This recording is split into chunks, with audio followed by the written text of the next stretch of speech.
Eh ben, bonjour à tous. Aujourd'hui, petite vidéo sur le Lee Enfield et notamment sur le démontage de la culasse. Alors, cette culasse, là voilà, elle n'a rien de particulier. En fait, si, puisque face aux autres fusils de l'époque, Seconde Guerre mondiale, notamment le K98 Mauser, la particularité de cette culasse, c'est qu'elle nécessite des outils pour la démonter. Ce qui n'était pas le cas à l'époque sur les autres fusils. Donc, disons que sur le champ de bataille, s'il y avait besoin de démonter quoi que ce soit, c'était plus, on va dire, galère avec le fusil anglais. Donc je vais vous montrer comment il faut faire pour démonter. Et avec quoi? Alors pour démonter cette culasse, il n'y a rien de compliqué. Hein. Il faut juste un tournevis plat.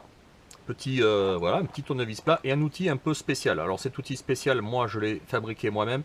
Il est indispensable, vous allez comprendre pourquoi.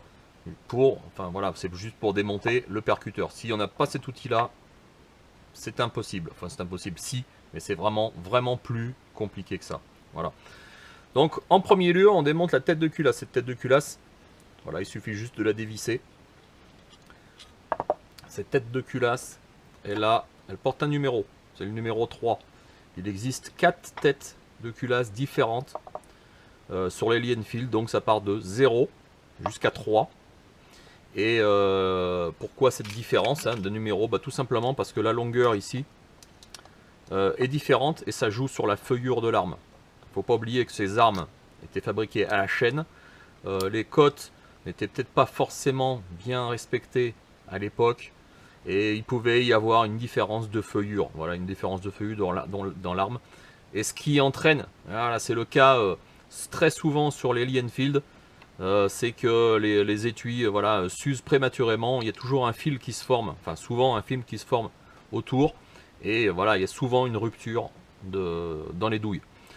Donc problème de feuillure. Et ça, c'était résolu généralement avec une tête différente. Voilà. On continue. Alors, attendez, d'abord, on peut démonter aussi l'extracteur ici. Moi, je ne vais pas m'amuser à le faire parce que c'est un peu galère à remettre en place. Il y a un tout petit ressort ici qu'il ne faut surtout pas casser. Voilà, il va jusqu'ici avec une petite boucle. Voilà, il ne faut pas le casser, quoi. C'est très fragile. Hein. C'est très fragile. Il faut faire très attention. Ensuite, pour démonter la noix de culasse. La noix de culasse, ici, on a une petite vis tout simplement, donc on vient la dévisser. C'est la contre-vis du percuteur.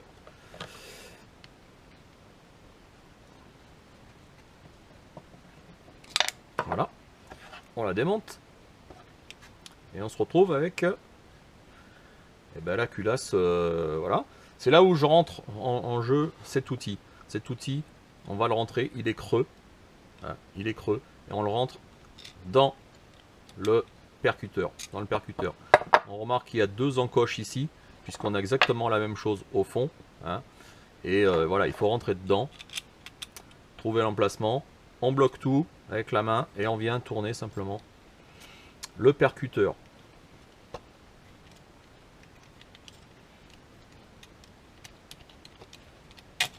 Voilà, il est ressorti. La noix de culasse, qui n'est pas d'origine, hein, je précise. C'est un modèle voilà, qui est bien plus ancien. Il est très pratique, hein, je ne comprends pas pourquoi ils n'ont pas gardé ce modèle pour les numéros 4. Voilà, donc bon, c'est un ancien modèle, mais la fonctionnalité est exactement la même. On vient sortir le percuteur, voilà, donc la culasse elle est toute vide. Le ressort de percuteur et le percuteur, voilà, d'une seule pièce. Voilà, donc pour le remontage, évidemment, c'est exactement dans le sens inverse. Alors voilà, pour conclure cette vidéo sur la culasse du Lee Enfield, elle n'est pas compliquée. Par contre, oui, je disais, c'est obligatoire d'avoir un outil pour démonter complètement cette culasse. A contrario, hein, des modèles comme ça qui étaient de la même période. Hein. Ça, c'est un K31, une culasse de K31 de 1942.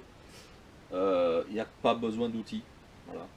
C'est suisse Et puis bien sûr, leurs petits copains qui habitent juste au-dessus, bah, les Allemands, hein, les Allemands avec leur culasse de Moser 98, c'est pareil. Il n'y avait pas besoin d'outils. Bon, peut-être que pour enlever l'extracteur ici, c'est peut-être un peu plus raide, il faut peut-être un petit tournevis pour essayer de lever. Mais voilà, c'est qualité allemande, hein, c'est increvable. Et voilà. Alors on remarque tout de suite hein, la différence hein, de diamètre. C'est quand même impressionnant. Voilà, les Anglais, ils essayent de faire simple, mais c'est peut-être pas si évident parce que, je sais pas, parce que c'est les Anglais, ils ont sont toujours un petit, soit ils sont en retard sur la technologie, soit voilà, ils essayent d'avoir un petit, il y a toujours quelque chose de différent, toujours quelque chose de différent, pas forcément utile parce que voilà, des petites vis comme ça à démonter, un outil spécial pour démonter une culasse. C'est pas trop logique quoi. En temps de guerre, une arme de guerre, il faut que ça soit démontable facilement. Voilà, pour l'entretien, pour tout quoi.